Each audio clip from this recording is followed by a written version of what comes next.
नमस्कार दोस्तों, आपका स्वागत है अपना स्टडी लेक्चर यूट्यूब चैनल में। तो दोस्तों एक बार फिर हाजिर हम आप साथ एक नए और बहुत ही महत्वपूर्ण वीडियो लेकर। यानी फ्रेंड्स, आज इस वीडियो में बात करेंगे कि आपने किसी भी संस्था से या आपने किसी भी बैंक से अगर लोन ले रखा है तो अब उसको चुकाना बहुत आसान हो गया है। जैसे कि अगर हम बात करें तो बहुत सारे लोग हैं, बहुत सारे पर्पज़ के लिए लोन लेते हैं। जैसे कि होम लोन लिया है, घर बनाने के लिए लिया है, गाड़ी खरीदने के लिए यानी कार लोन लिया है, वहीं साथ ही साथ एजुकेशन लोन ले रखा है, या आपने जो कि अगर बात की जाए तो पर्सनल लोन ले रखा है। तो ये सारे अगर लोन ले रखे हैं किसी पर्पज़ के लिए, तो यहाँ पे अगर हम बात करें तो लोन लेने के बाद यानी आप अगर लोन लेने जाते हैं, चाहे बैंक में जाएं, चाहे आप किसी निजी संस्था में जाएं, तो वहाँ पे आपको बहुत सारे डॉक्यूमेंट्स भी देने पड़ते हैं। जैसे कि आपके पास कितनी संपत्ति है, यानी कितनी चल संपत्ति है या कितनी अचल संपत्ति है। ये सारी चीज़ें ध्यान में रखते हुए आपको लोन प्रोवाइड किया जाता है। और लोन लेने के बाद यानी आप अगर कोई बैंक से लोन लेते हैं या आप किसी निजी संस्था से लेने होते हैं, तो वो लोन जो आपने लोन रकम ले रखा है उसको वापस भी करना होता है।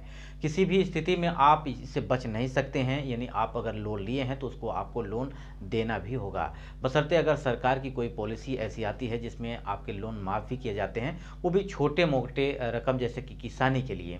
यानी किसानों के लिए जो भी होती है वो माफ़ किए जाते हैं, बशर्ते वो सरकार के ऊपर डिपेंड करता है कि माफ़ करती है या नहीं करती है।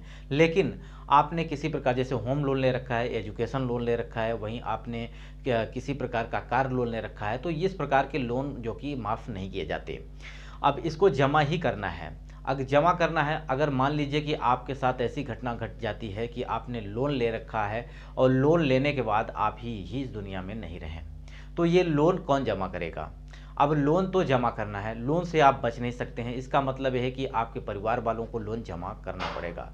अगर ये लोन जमा करना है, अब जमा करना पड़ेगा ये तो निश्चित रूप से है। लेकिन अगर आपके साथ अगर कोई ऐसी पॉलिसी है जो आप इसको मदद कर सकती है, तो वो है आपका टर्म इंश्योरेंस।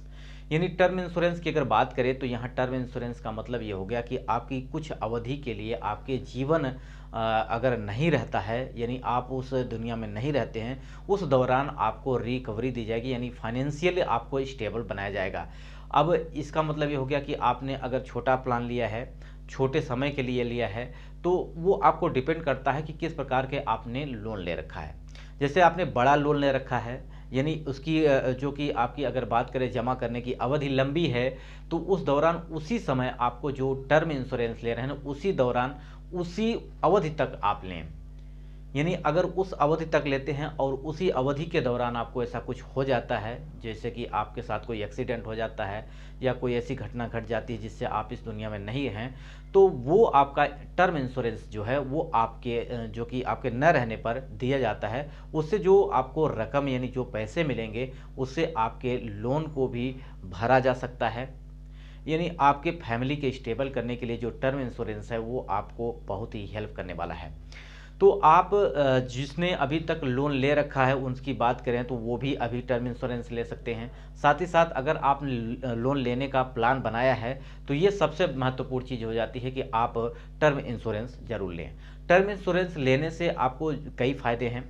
जैसे कि अगर हम बात करें, सबको लेना चाहिए टर्म इंश्योरेंस। अगर आपने देखा होगा कि अभी शादी में कोई भी जोड़ा होता है, उसको अगर बात की जाए तो अपनी वाइफ के लिए सब कुछ देना चाहता है, चाहे वो गाड़ी हो, चाहे बड़ी बड़े गिफ्ट हों।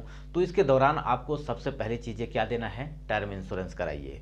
उनका टर्म इंश्योरेंस कराने से बहुत सारी चीज़ें आपको यहाँ पे बेनिफिट मिलने वाला है। साथ ही साथ अगर बात करें कि कौन कौन करा सकता है टर्म इंश्योरेंस, तो कोई भी माता पिता करा सकते हैं अपने बच्चों को स्टेबल करने के लिए।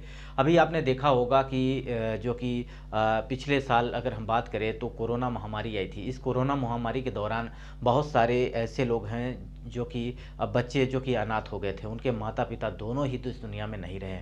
तो अगर उनके पास टर्म इंश्योरेंस है, उनके साथ कोई ऐसी घटना घट जाती है, तो उसके दौरान उनके बच्चों को जो कि फाइनेंशियली आपको कोई प्रॉब्लम नहीं होगा।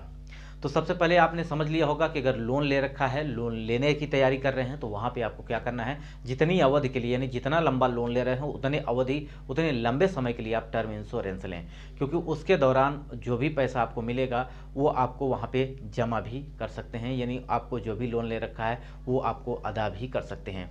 जैसे कि कुछ ही प्लान लें, जैसे कि आपका छोटा प्लान ले सकते हैं, बड़ा प्लान ले सकते हैं, ये आपके ऊपर डिपेंड कर सकता है कि आप किस प्रकार का लोन ले रहे हैं और किस प्रकार का आप यहाँ पे टर्म इंश्योरेंस ले रहे हैं। ठीक है, टर्म इंश्योरेंस कई प्रकार के होते हैं, ये भी आपने इस पर भी मैं आपको वीडियो से अलग बना दूंगा। तो यहाँ पे सबसे महत्वपूर्ण चीज़ हो जाती है कि अगर आपने किसी प्रकार का या कहीं भी, जैसे कि अगर हम बात करें, बहुत सारे लोग हैं उद्योग के लिए यहाँ पे लेते हैं लोन, बहुत सारा लंबा लोन लेते हैं, जैसे कि करोड़ों में लोन लेते हैं। तो वहाँ पे आपको क्या करना है कि वहाँ पे भी आपको ये बात ध्यान रखनी है कि अगर जितने अवधि के लिए आपने उसको अदा करना है, यानी जो भी आप लोन ले रखा है पूरा कर पाएंगे, उतने दिन का अगर भी टर्म इंश्योरेंस ले लेते हैं तो बहुत सारे आपको बेनिफिट मिल जाएंगे। वहीं पे अगर आपने देखा होगा कि बहुत सारी चीज़ें ऐसी भी होती हैं कि बहुत सारे लोग डरते हैं कि अगर मैंने टर्म इंश्योरेंस ले लिया है, अगर वो मैं भी इस दुनिया में रहा तो उसका क्या फ़ायदा होगा। तो इसके बहुत सारे फ़ायदे हैं, उससे भी आपको कुछ रिटर्न मिलता है और रिटर्न से आप कुछ और काम कर सकते हैं या जो भी लोन ले रखा है उसको पूरा कर सकते हैं। अगर समय पर आपने लोन ले रखा है तो उसके दौरान भी आपको फिर से भी मिल जाएगा। ठीक है, तो ये सारी चीज़ें आप आसानी से कर सकते हैं। अगर हम बात करें कि अगर किसी भी इस संस्था से, जैसे निजी संस्था से ले रहे हैं या सरकारी संस्था से ले रहे हैं, तो यहाँ पे बहुत सारी चीज़ें होती हैं कि या गारंटर के तौर पर या आपकी प्रॉपर्टी को या चल संपत्ति को आंका जाता है। तो ये सब सारी चीज़ें वहाँ से देखी जाती हैं, आपके परिवार के सदस्यों का भी नाम उसमें दाखिल किया जाता है। यानी आप अगर इस दुनिया में नहीं हैं तो वो सारा पैसा, सारा जो भी लोन ले रखा है आपके परिवार वालों को चुकाना पड़ेगा। तो इससे बढ़िया है कि आप कोई भी टर्म इंश्योरेंस या कोई भी लोन ले रहे हैं तो उससे पहले आपको टर्म इंश्योरेंस जो कि लेना ज़रूरी है। तो फ्रेंड्स, ये वीडियो आपको कैसा लगा कमेंट बॉक्स में आप जरूर बताइएगा। वीडियो यहीं समाप्त करते हैं। अगर ये वीडियो आपको पसंद आए तो लाइक करिएगा। ये आपका एक नया चैनल है जिसका आपको लोगो दिख रहा होगा, मनुस्था लेक्चर्स नाम का ये चैनल है। इसको आपको जाके नीचे डिस्क्रिप्शन बॉक्स में इसकी लिंक मिल जाएगी, आप वहाँ से ज्वाइन कर सकते हैं। और इस पर मैं बहुत सारे वीडियो भी प्रोवाइड करता हूँ, जैसे कि आपको खेतों से संबंधित, जैसे कि आपने देखा होगा कि बहुत सारे लोग हैं उनको ये पता नहीं होता कि हमारे खेतों में, यानी जो भी खतौनी में डाटा हेक्टेयर में है उसको किस प्रकार से बीघे में बदलें या हेक्टेयर में, एकड़ में बदलें, ये डिसमिल में बदलें। ये सारी चीज़ें मैंने उस पर बहुत सारी डिटेल के साथ समझाई हैं। उस चैनल पर विजिट करिएगा, चैनल को सब्सक्राइब कर लीजिएगा। आपके जो भी प्रश्न आते हैं उस पर मैं भी आपको वीडियो प्रोवाइड करता हूँ। तो आपके मन में जो भी प्रश्न है, जो आप जानना चाहते हैं, कमेंट बॉक्स में आप पूछ सकते हैं। वीडियो यहीं समाप्त करते हैं। नमस्कार।